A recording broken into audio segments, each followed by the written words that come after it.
So I was talking a little bit about being from Wisconsin, you know, and liking the Packers, and the fact that it started to get cold. You notice there's just a little hint of it in the air. And one of the neat things about writing books is that every once in a while they send me on book tour, and they send me out to places like San Francisco, and I have to explain some things to those people. And like, they'll see I have a website called sneezingcow.com, and it's after a humor album I did called Never Stand Behind a Sneezing Cow. And they say, that's funny, what does that mean? I said, well, first of all, it's not funny.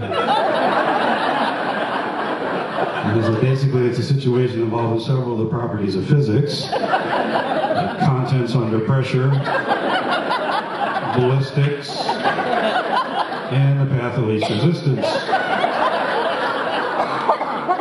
And of course, inertia, although in this case you might refer to it as inertia.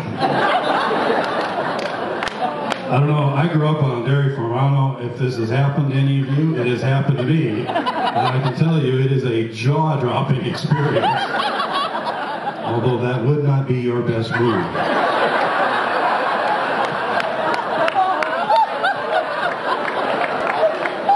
When you're from Wisconsin, everybody out there, the first thing they say, oh, it's cold there, it's cold there. And I said, well, you know, we have summer. So it's called 6 weeks of mosquitoes.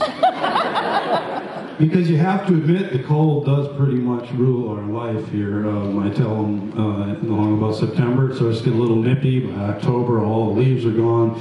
And by the end of November, you can pick up a 16-penny nail using nothing but the tip of your tongue.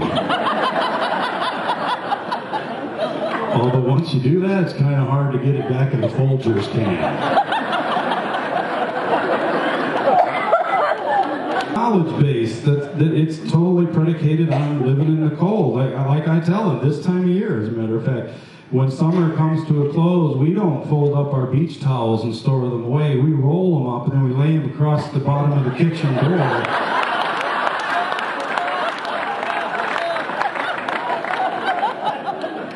And if we got a couple left over, we roll them up and take them up and put them in the bedroom window. And it's kind of hard to keep them up there in the window the first night, but then they freeze to the floor. And then you're good till April.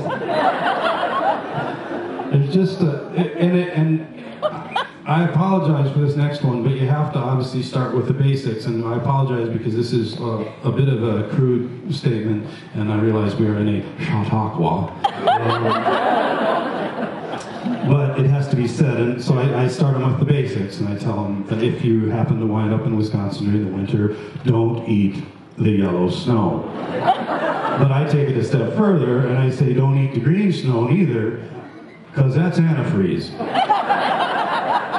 And that stuff will kill you. They'll find you 12 hours later in a snowbank, you'll be dead but flexible.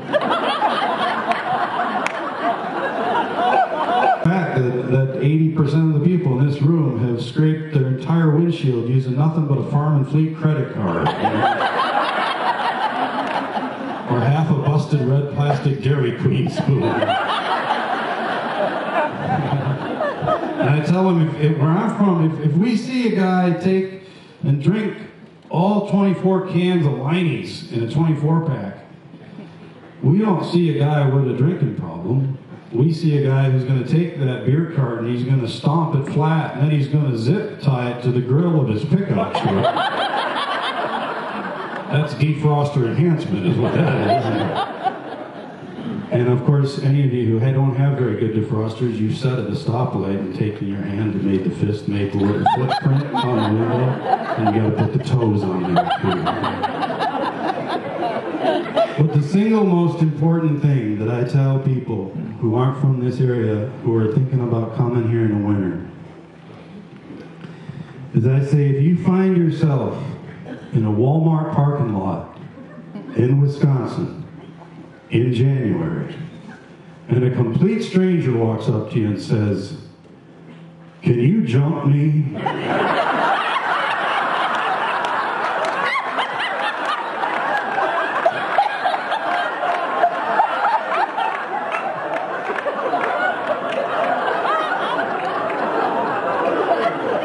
Don't get your hopes up.